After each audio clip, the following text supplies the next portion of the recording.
So I'm talking with Gary Lamb, the CEO for Manx Telecom, and this is really a follow-up on everything that's been going on. The company's had changed of direction, new owner, that sort of thing, and we haven't caught up with you since that happened. It's all done and dusted now, is it?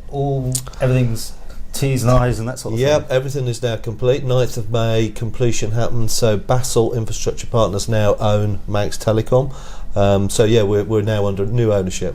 I mean, it's been changed a few times now. What does this mean for the company? Yeah, I mean, we were listed for 5 years, and I think if you look at the history of the company, typically on average every 5 years we end up with different ownership. Now, being a listed company was fantastic at the beginning, but actually it started to become more of a challenge for us because it didn't allow us to have the cash to be able to invest in the things we want to invest in. And there's a couple of things really. The Isle of Man, we obviously need to continue to invest in the island, in particular things like fibre, and then investing in other parts, new parts of the business in the form of Van Ventures. Yeah. But is it just a company that's bought you to make money? I mean, let's put it that way. That's how it reads, I'm sure, to a lot of people out there. Yeah, let me explain what sort of company Basalt are. So there's some noise around Basalt, private equity company, private equity doesn't have a great reputation in some places. Now these guys are quite different. They are an infrastructure fund, so they invest in assets which have infrastructure. So an example of some of the other things they own, there are energy companies, marine companies. So these guys look to put other capital to work in the businesses that they buy. So what's attractive to us as a company and for as an island is, they like to invest in things like fibre. So my expectation, the discussions I've had, is they will support our vision and our growth ambitions and invest in us and the island. See, everything you say there is what people don't think will happen when you get these sort of owners, because they're the asset stripping or just making the money and running. Unfortunately, there's all sorts of. There are examples where some private ownership is not good for companies. These guys invest over. Their fund is a 10-year fund. This is longer term than actually any other owner we've ever had. So actually, I've no reason to believe that these are not going to be positive for us and for the Isle of Man. How does it affect you? How does it affect the staff? I mean, are you staying? Yeah, so that they want me to stay. We've started a journey here. We've got a great vision. We've done a lot of new things in the company and created some wonderful opportunities. So, yeah, I'm hanging around.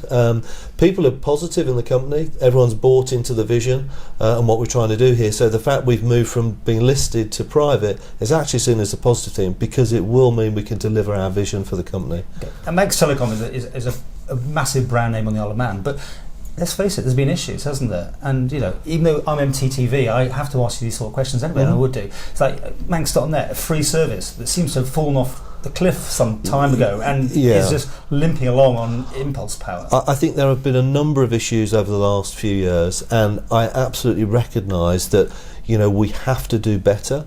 I think what's quite different in the last few months is we've hired a completely new senior team, and the discussions are all about customer.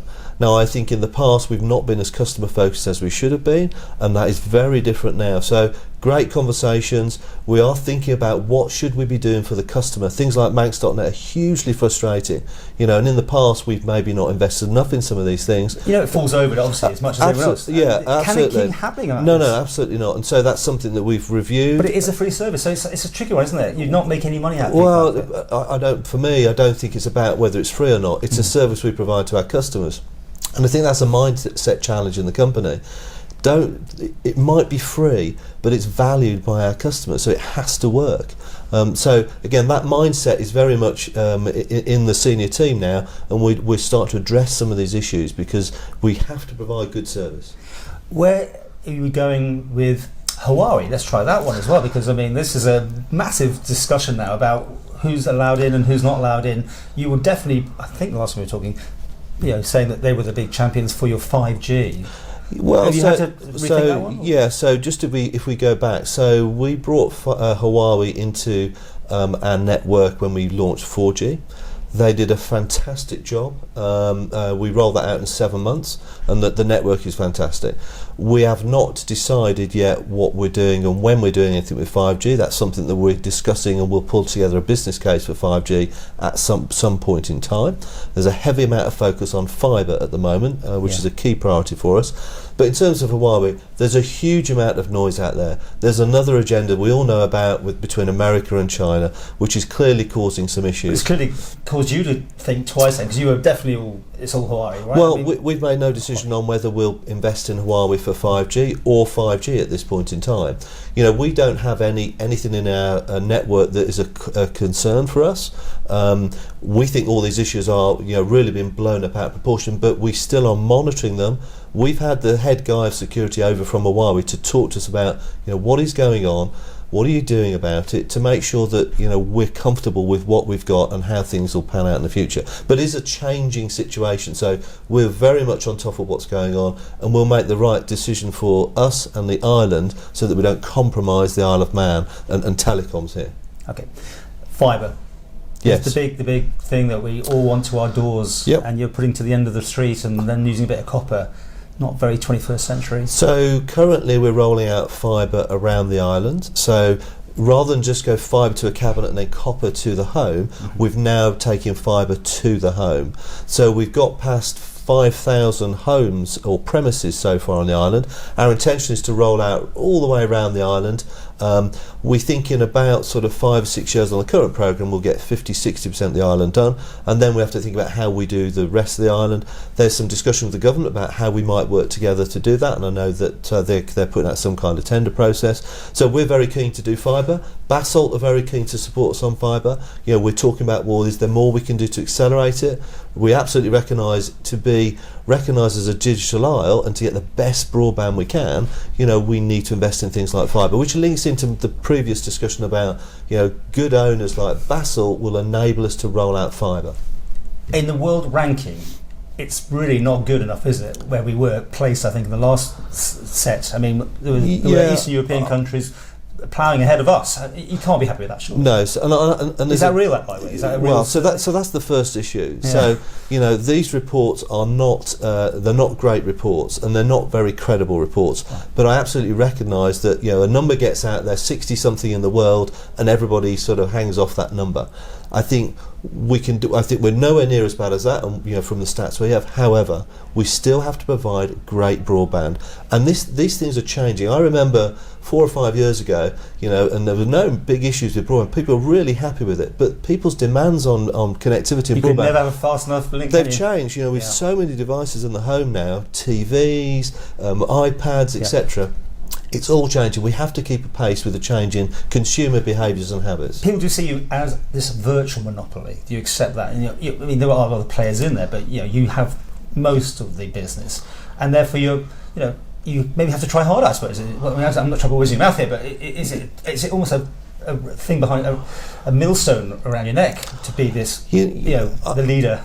Yeah, I'm not so sure. There are lots of businesses on the island who have a very dominant position on the island, and actually in a small island economy you need good, strong businesses that are important to the island. You've only got to look at power generation, the ferries, etc. We need to be successful because we generate cash that we reinvest back in the island.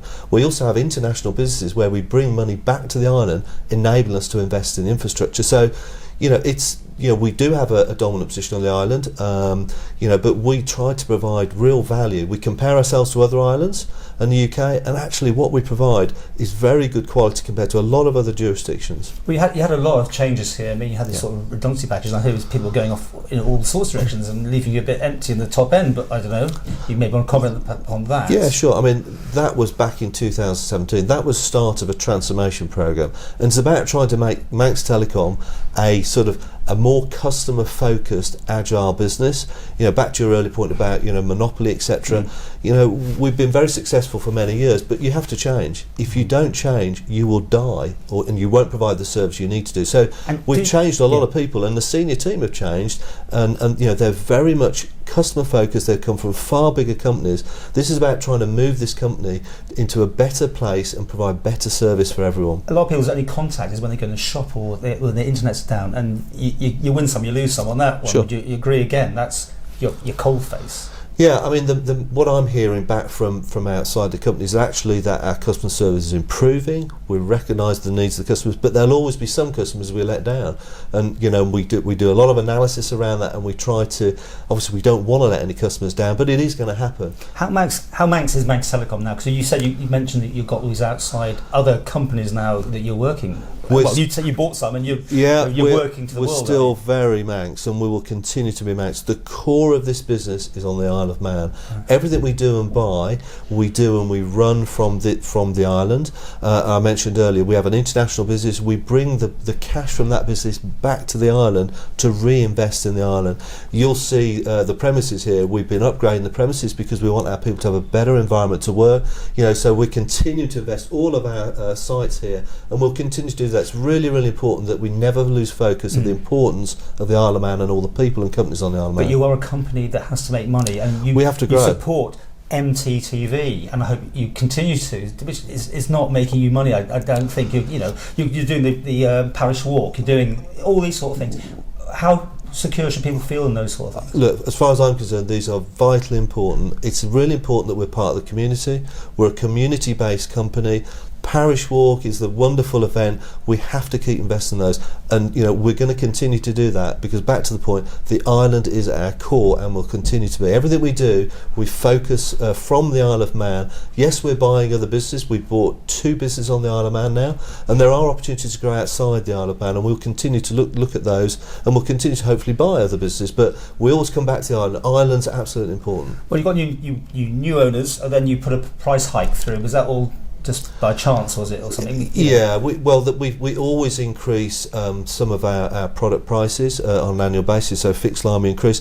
Purely coincidence that the price went through. We do it at the same time every year. Because Manx Gas have their situation, and they're deemed that sort of thing, making at the minute 9.99%. Have you got to make your owners a good, healthy profit, demanded? I mean, are you under a lot of constraints? No, so let's go back to the ownership. So it's only just gone through. This is an infrastructure fund. Their returns are somewhat lower than you'll find from other investors, which I think could be positive. They want to invest cash. There's evidence that they've done that in previous companies they've bought. For example, they own a company called Whitelink, which is the Isle of Wight ferry. When they bought that, they bought another ferry. They invested straight away. So I think, first of all, we've evidenced they spend money on the right things and on infrastructure. We've evidenced that they understand small island economies and the importance of good, robust businesses. So there's no crazy demands. It's a very early stage, but all the discussions I've had have been very positive. Okay, well, we'll do a follow-up probably this time next year, and you can tell us how 5G is. Have you got any rough idea when we should have a 5G, or was it still that far into the cloud? So 5G, maybe it's a year or 2 away. The real focus for us is fibre at the moment. You need to put fibre out to be able to do 5G anyway, so it's a logical path that we're following. But yeah, as I said, we're having discussions about 5G. When might we do it? What's the business case? But we're not in a position where we're actually rolling any 5G out at the moment. But watch this space for updates. Yeah. Sure.